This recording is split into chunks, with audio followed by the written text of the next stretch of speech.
जय हिंद। देखिए आज की क्लास में हम पढ़ेंगे उत्तल दर्पण द्वारा प्रतिबिंब का बनना। जी हाँ, तो आप लोग हमारे साथ बने रहिएगा। कक्षा 10 विज्ञान, ठीक है, चैप्टर 9 चल रहा है, तो अध्याय 9वां चैप्टर है आपका। अब इसमें हम पढ़ेंगे उत्तल दर्पण द्वारा प्रतिबिंब का बनना, ठीक है। पिछली क्लास में हमने अवतल दर्पण द्वारा जो प्रतिबिंब बनता था उसको बता दिया है। अगर आप लोगों ने नहीं कंप्लीट किया है तो डिस्क्रिप्शन में लिंक है, जाइए वहाँ से कंप्लीट कर लीजिए और आपके पेपर में इम्पोर्टेंट है, ठीक है। और जितने भी बच्चे नए हैं वो चैनल के साथ जुड़ जाइए, क्योंकि यहाँ पर आपको कक्षा 10 की विज्ञान और गणित पढ़ाया जाएगा, ठीक है। चलिए अब यहाँ पर बात करते हैं उत्तल दर्पण द्वारा प्रतिबिंब का बनना, ठीक है। तो पहला हम इसमें पढ़ेंगे कि जब वस्तु कहाँ पर हो, अनंत पर रखी हो, ठीक है। तो पहला पढ़ लिखिए, जब वस्तु कहाँ पर हो, अनंत पर हो, ठीक है। कहाँ पर हो, अनंत पर हो, ठीक है। चलिए जब वस्तु कहाँ पर रखी हो, अनंत पर रखी हो। अब करना क्या है आपको उत्तल दर्पण बनाना है, ठीक है। उत्तल दर्पण सबको बनाने आता है। इस प्रकार से एक उत्तल दर्पण बना लीजिए, ठीक है। बना लेंगे सब लोग। चलिए अब क्या करिए, इधर इसको क्या करेंगे, पॉलिश कर लेंगे, ठीक है। जिसका परावर्तक पृष्ठ क्या हो, बाहर की ओर वक्रित हो, ठीक है। चलिए ये हो गया, आप इसको नाम दे दीजिए एम और एन, ठीक है। ये क्या है आपका उत्तल दर्पण, ठीक है, उत्तल दर्पण, ठीक है। अब देखो, अब इसका क्या बनाइए, अब यहाँ पर इसका केंद्र है तो ये क्या है आपका ध्रुव है, ठीक है। अब यहाँ से इसका बना लीजिए, क्या बनाएंगे, मुख्य अक्ष। तो मुख्य अक्ष इधर बनेगा इसका, तो यहाँ पर क्या मिलेगा आपको, फोकस दूरी, और इसका सेंटर पे क्या मिलेगा, वक्रता केंद्र, ठीक है। ये हो गया फोकस दूरी, ये हो गया वक्रता केंद्र। इतना कर लेंगे, चलिए इतना कर लेंगे, अच्छी बात है। अब वस्तु को कहाँ पर रखना है, अनंत पर। तो हम वस्तु को कहाँ पर रख रहे हैं, ये वस्तु ए और बी। ये वस्तु कहाँ पर है, ये जो वस्तु है, चलिए ये वस्तु है। अब इसको अनंत पर रखना है, कहाँ पर, अनंत पर, ठीक है। अब इस मुख्य अक्ष को आप बढ़ा भी सकते हैं, इधर पीछे की तरफ ऐसे बढ़ा भी सकते हैं, कोई दिक्कत नहीं है, ठीक है। तो ये ध्रुव है पी, ठीक है। सबको क्लियर आ गया। इसको ध्रुव कहते हैं, इसको फोकस दूरी, इसको वक्रता केंद्र। हमने सब बता रखा है। अगर आप नए स्टूडेंट हैं तो पीछे की वीडियो देखिए और वहां से आपको पूरा क्लियर हो जाएगा, ठीक है। अब चलिए वस्तु कहाँ पर है, अनंत पर। अब यहाँ से क्या भेजेंगे, प्रकाश किरण भेजेंगे, ठीक है। क्या भेज दिया, प्रकाश किरण।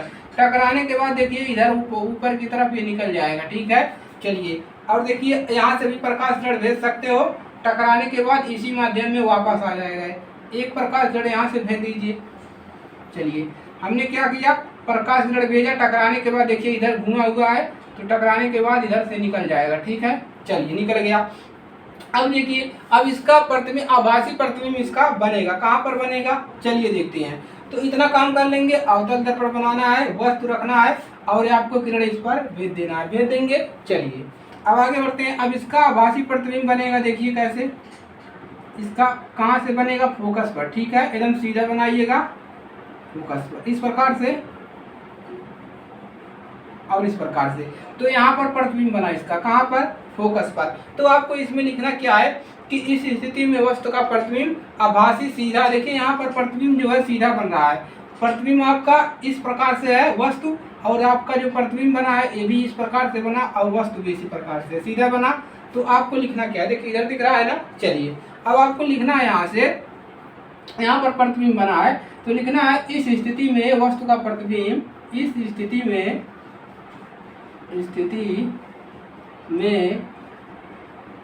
वस्तु का प्रतिबिंब वस्तु का प्रतिबिंब आभासी सीधा।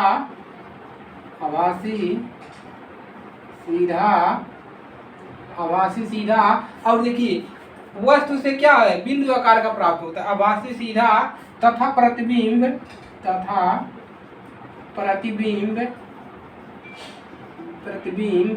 बिंदु आकार का प्राप्त होता है।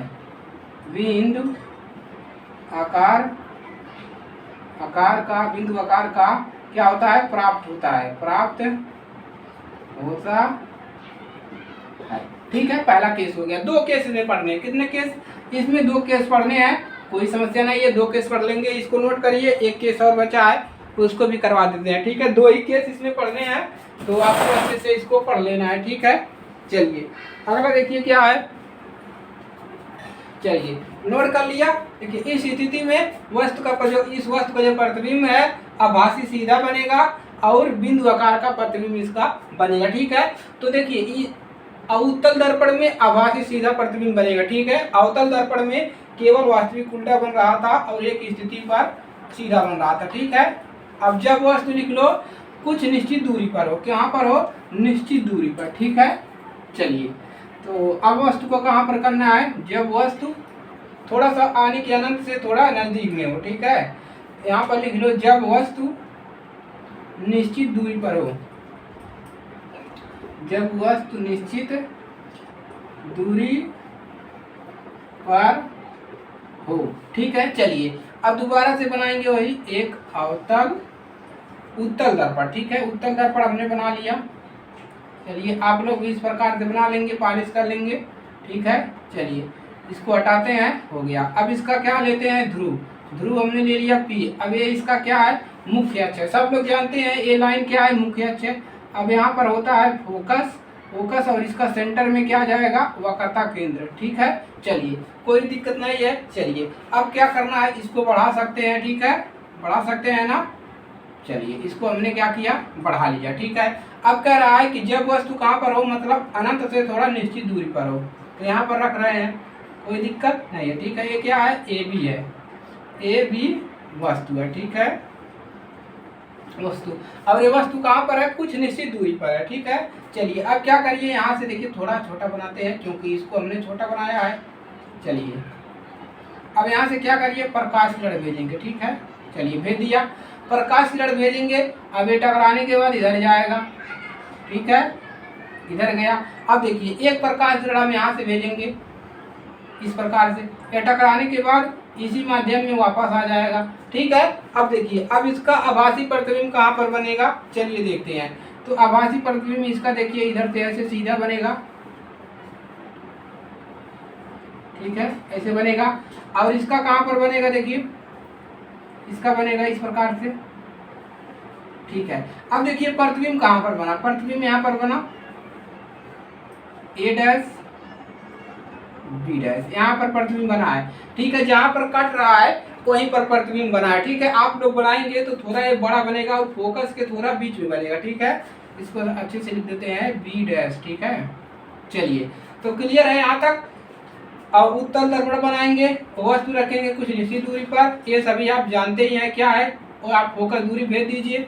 अब देखिए यहाँ पर कुछ कोड बनेगा इस प्रकार से, तो आई आर। ठीक है, चलिए अब देखिए अब इसमें क्या लिखना है कि इस स्थिति में वस्तु का प्रतिबिंब आभासी सीधा और वस्तु से छोटा प्राप्त होता है, इतना लिखना है और कुछ नहीं लिखना है। ठीक है, तो क्या लिखना है, इस स्थिति में, इस स्थिति में वस्तु का प्रतिबिंब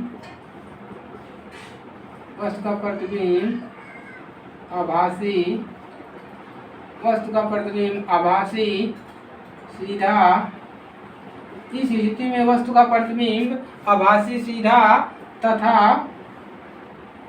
वस्तु से छोटा प्राप्त होता है, वस्तु से छोटा प्राप्त होता है। ठीक है, क्लियर है यहाँ तक। चलिए तो लिखना है इस स्थिति में वस्तु का जो प्रतिबिंब है आभासी सीधा तथा वस्तु से छोटा प्राप्त होता है, इतना क्लियर है।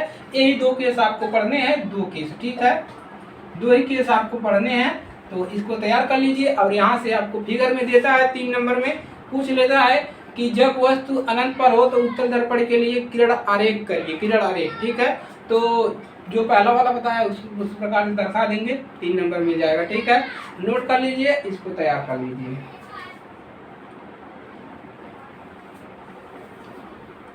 चलिए नोट कर लिया, ठीक है, अच्छी बात है। तो आज के लिए सिर्फ इतना ही, और इसके बाद हम आगे की क्लासेस अगले दिन करेंगे। ठीक है, तो अगर आप चैनल पर नए हैं, अभी अभी जुड़े हैं, तो चैनल को सब्सक्राइब कर लीजिए।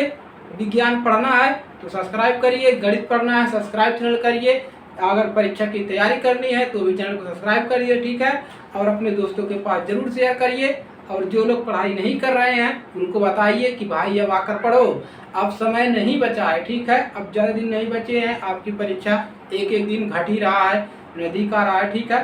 तो आप लोग अच्छे से पढ़िए और भाई पास तो सबको होना ही है, ठीक है। तो चलिए आज के लिए इतना ही, मिलेंगे अगली क्लास में, तब तक के लिए जय हिंद जय भारत, ठीक है। पढ़ते रहिए, आराम से रहिए।